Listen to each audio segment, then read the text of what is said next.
Hello, all you fine folks out there in internet land. My name is Sonic Shoe, and this is TF2 101, Episode 1.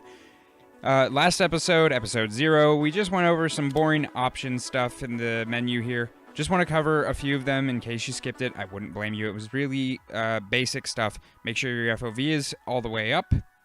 Make sure under advanced options in the multiplayer settings you have automatically reload your weapons when not firing turned on. And also make sure that you have display damage done as text over your target so you can see how much damage you're doing to your opponent. For this episode, you definitely need to have this box checked, Enable Developer Console. And then you need to know what the key is to open it. By default, it's this one.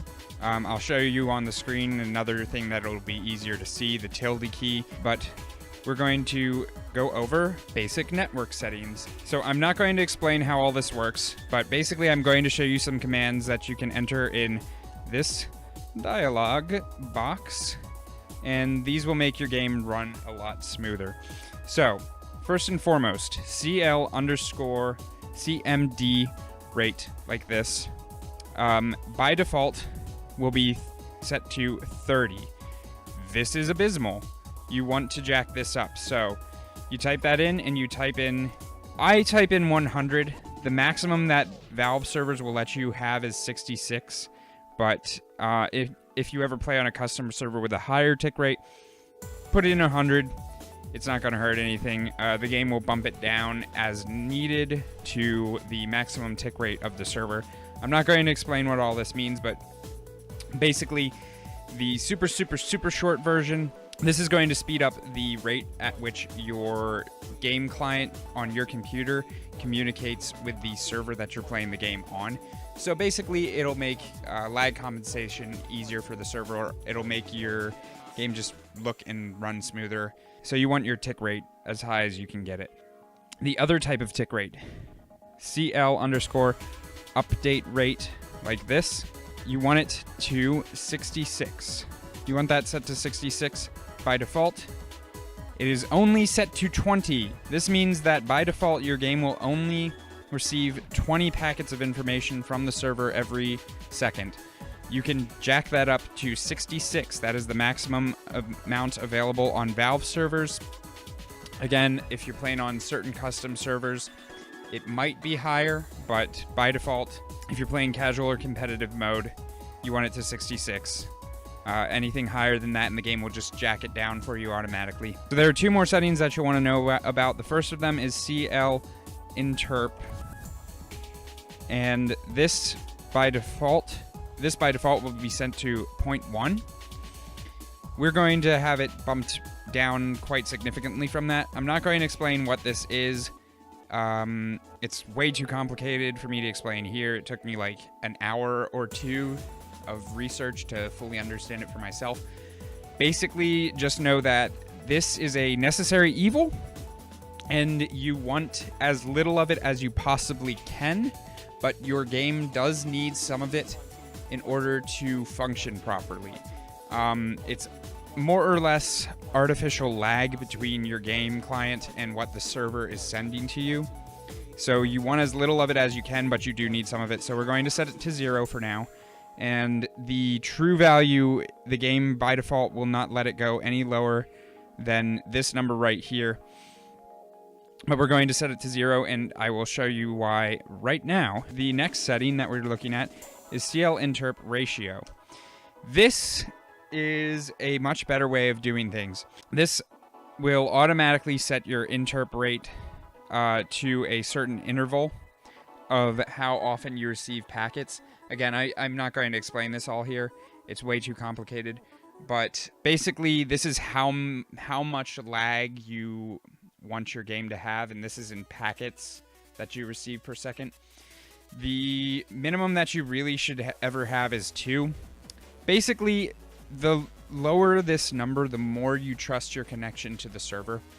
I have learned not to trust Valve servers, so I currently have mine set to 3. General rule of thumb, you probably don't want this any lower than 2, and you probably don't want it any higher than 4. I currently, like I said, have mine set to 3. So I can explain in another video what all this means for you guys, but it is way too complicated to go into right now. That would be an entire video of its own, so we'll just leave it with what you should have these settings set to. I can explain how they work at a later time if that's something that people are interested in. Alright, here we are in Koth Nucleus, and there's actually one other quick little detail that I do want to cover before we get to the actual game itself, because this has real-world implications. The cheapest way to upgrade your account to premium in this game, just go into the Manco store, go to the items tab, make sure you're under weapons, sort by lowest price, and then the cheapest items in the Manco store are going to be 99 cents.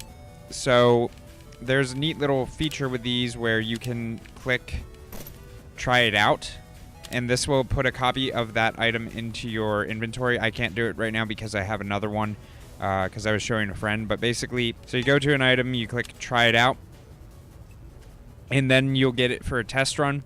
If you buy it during the test run, you'll receive a 25% discount. So you add it to your cart, you go in here to check out, and then it only costs you 74 cents to buy that item. And purchasing anything through this Manco store, this in-game item shop that they have set up, is how you upgrade your TF2 account to a premium account. And once you do this, you'll be able to trade items. And once you can trade items, you can go onto this website. It's just scrap.tf.